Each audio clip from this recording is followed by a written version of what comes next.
What is up, guys? Welcome back to CageChat MMA. Sorry, we are here for, of course, Cage Warriors 117.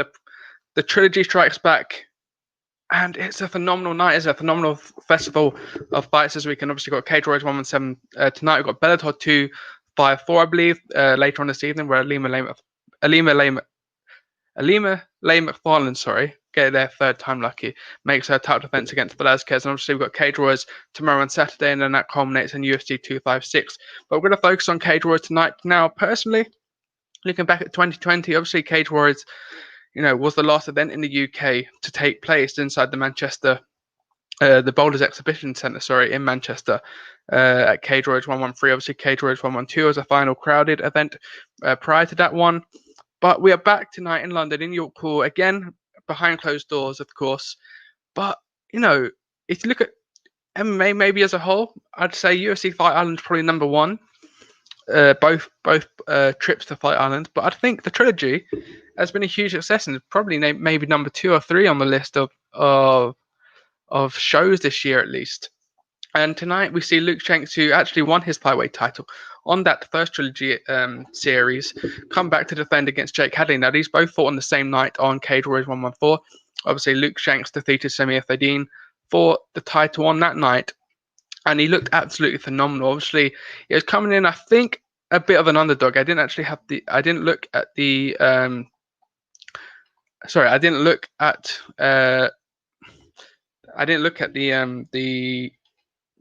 betting odds for that prior to that, but obviously he beat Samir Fedin in very dominant fashion over 5 rounds. You was expecting him to not, we was expecting the striking maybe of Samir Fedin to be too much for him. Obviously, there was a heavy sort of look there that whoever won that one on the night would get a ticket to the UFC, as Mason Jones did, of course, 2 nights later, becoming champ.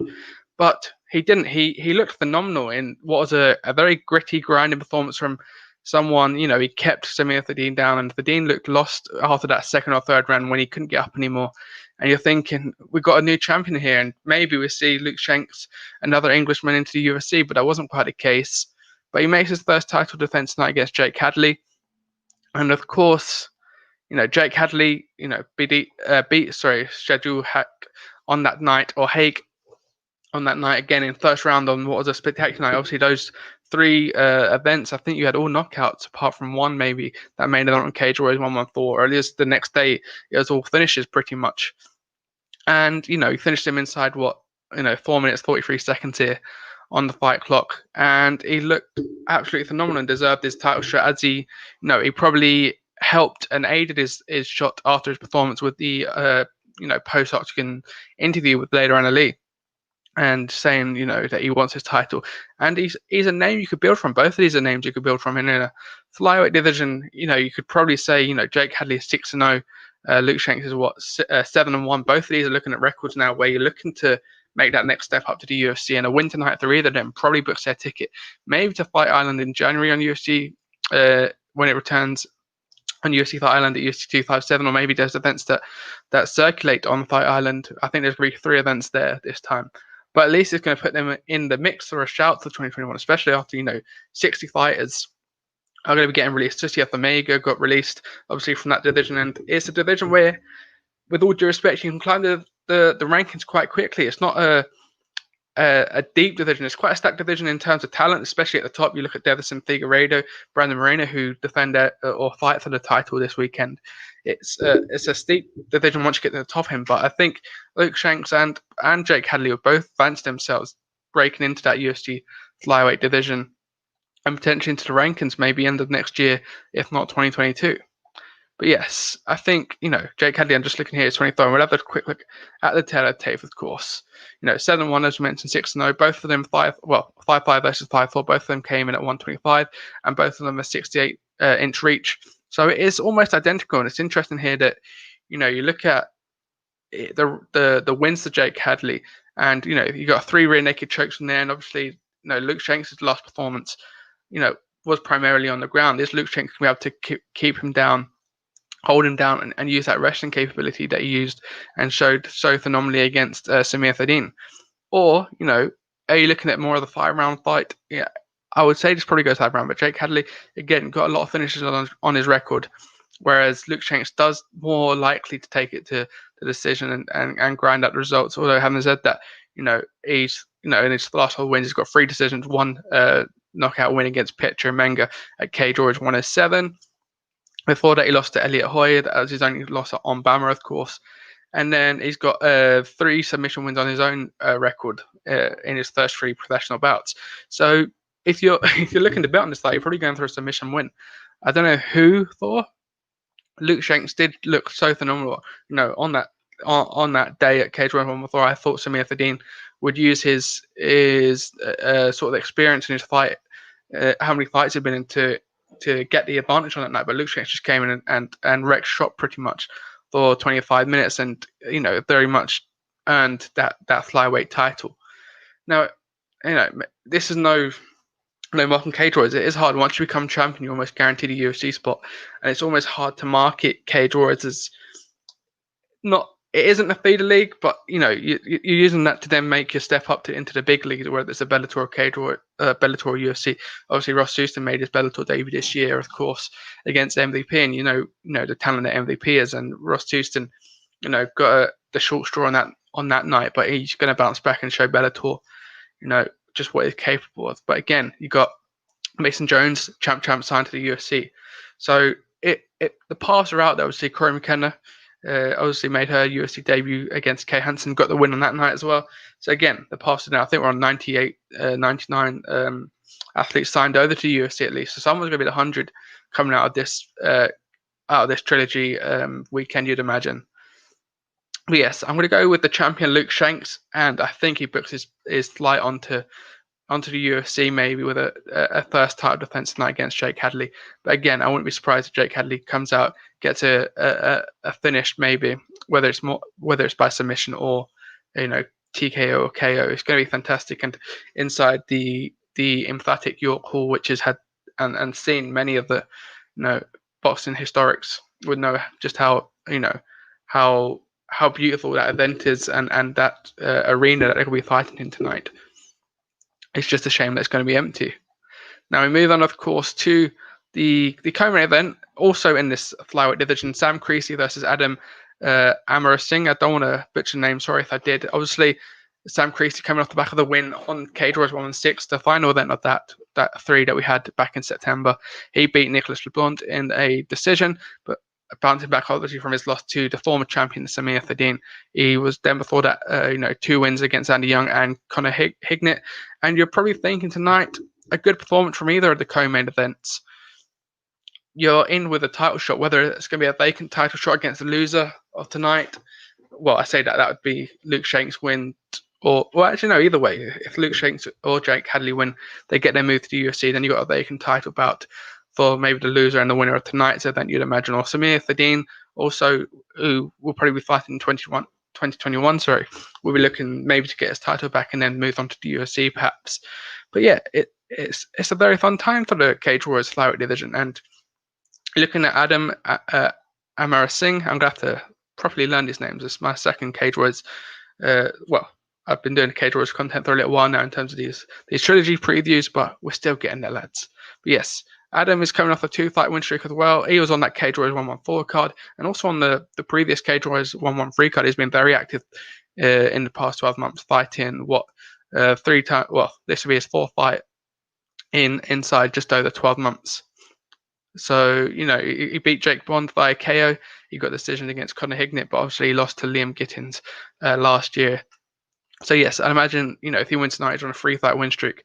And definitely 100%. There was talks about him after he beat Conor Hignett getting that title shot, but Jake Hadley slightly put on the salt and pepper for his decision, and got the rightful, in my opinion, the rightful shot tonight. But yes, we look at the tail of the tape, of course, 12-3 versus 6-2. So a more steep sort of experience bout, you could say. Obviously, 8 fights up against 15, and you're looking at Sam Creasy going, maybe the experience is on his side and he's too much for Adam Amarasinghe. But again, it's a tough one. He's got a height advantage with 1-inch reach advantage. Both of them, again, as we mentioned, 125 in that flyweight division. Of course, unfortunately, Tapology doesn't have their stats up to record. So it's unfortunate to see what their reach is, or be unable to see what their reach is. But again, this fight's going to be a cracker, and I doubt this one's going to go the distance too much. I think tonight we're in through a special opening of this festival of fighting that, across three organizations that we're going to be seeing this weekend. So yes, I do think, I think Adam Amarasinghe is going to get the win, continue that win streak, and get a title shot. Maybe be the first challenger for first challenger for Jake Hadley, or a second challenger for Luke Shanks. Will we see it in a vacant title belt? I think that's probably the more likely of the situations that we see a vacant flyweight title by the end of 2020. But yes, we move on, of course, to Wesley Meyer versus I'm going to say Michelle Martigoni. I'm sorry if your name's not Michelle. I went through primary school being called Michelle by random tutors and teachers that don't know how to read. But yes, if I butchered your name, I do apologize. But he's 5-0, a very impressive record. He's fought on Bellator, got a win against Simone Diana on that with a head kick, an impressive head kick as well. He then went to Storm FC 12, Nikolai Turkan, he beat via punches. So he's got a phenomenal record on him. He's coming in tonight looking to make his Cage Warriors debut against someone who looked equally as phenomenal in his last fight against Adam Wilson back on Cage 115 on that Friday night. And he knocked him out, I think, it says 5 minutes, but I remember there was questions whether it was the bell or, the referee had called the fight on the night. And, Wesley Meyer is someone, he's been about the block a little bit, but he's come down, obviously down to Great Britain top team down in London, of course, under Brad Pickett, who's got Nathaniel Wooden and named as such, of course. And in this bantamweight division too, the Cage Warriors is going to be looking to get a good win. He's on a 3-fight win streak, and looking, does he get to 7-3? No, his last loss was to Jack Shaw. We know how good Jack Shaw is, and you're thinking if he gets a good win tonight again, he's probably in line. Jack Cartwright does need a dance partner to defend his bantamweight title against, of course, after defending his title on that weekend. I think it was on the same night, actually. I think he performed on the Friday night.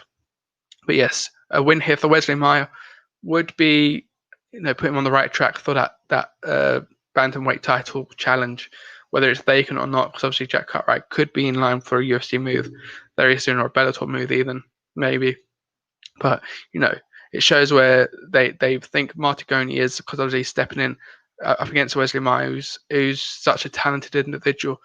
And we'll have a look at the tape, of course, and you see there 6-3 against 5-0. So, Martigoni putting up his undefeated record potentially on the line here tonight, 5-7 against 5-9, both of them in that bantamweight division at 135. Unfortunately, again, my apologies, their reach wasn't available on Tapology. So yes, I think this could be fight tonight. This one, Martigoni is going to look to bring it, whereas Wesley Meyer has that sort of flair and flamboyancy to put on a fantastic show and get a good, phenomenal victory tonight. And I think he does.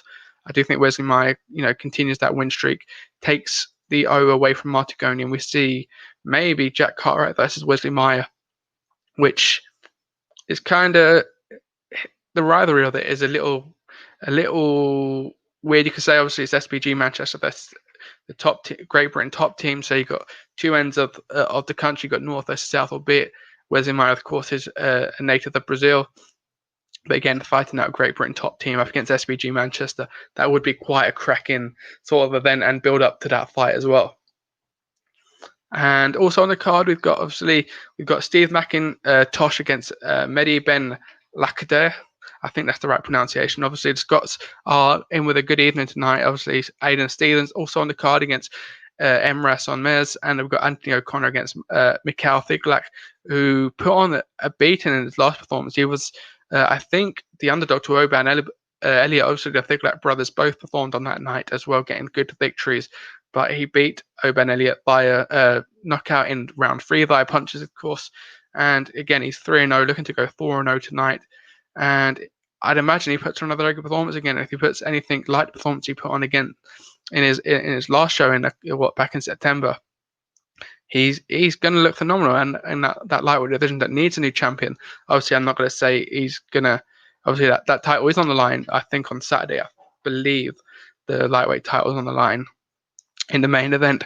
But a good win here tonight puts him 2 or 3, maybe wins away from challenging the likes of that, and then following potentially in the footsteps of other Mason Jones perhaps. But he faces Anthony Conor, who's 4-3, and obviously opening the card is Adam Cullen versus Oscar Onsworth, an 0-0 versus a 1-1. Obviously, Adam Cullen making his professional debut here, and I think it's going to be an all-round good card. You've got 7 fights, and obviously we lost 2, unfortunately, with a withdrawal, and Nicholas LeBlanc not cleared to fight against Darren O'Gorman. But if you're looking at performance here, and I know the card just started, and Adam Cullen will be making the water very soon. It's a fantastic way to start off the card, and I think in the last one we had about 6 or 7 dropouts throughout the whole trilogy event. I think we've got 4 at the moment, so if we can keep it to 6 or 7, I think it's been a huge success. It's expected to see fights and fighters not be able to compete within fight week and even fight day is become accustomed to with the UFC as well. But yes, the Cage Warriors trilogy is kicking off, and it has striked back in a phenomenal fashion. We'll be here each day doing a preview, of course. So make sure to hit that subscribe button if you're on the YouTube channel. If you're on Facebook, make sure to hit that follow. We're on the road to 2K, and I will see you guys on the next video.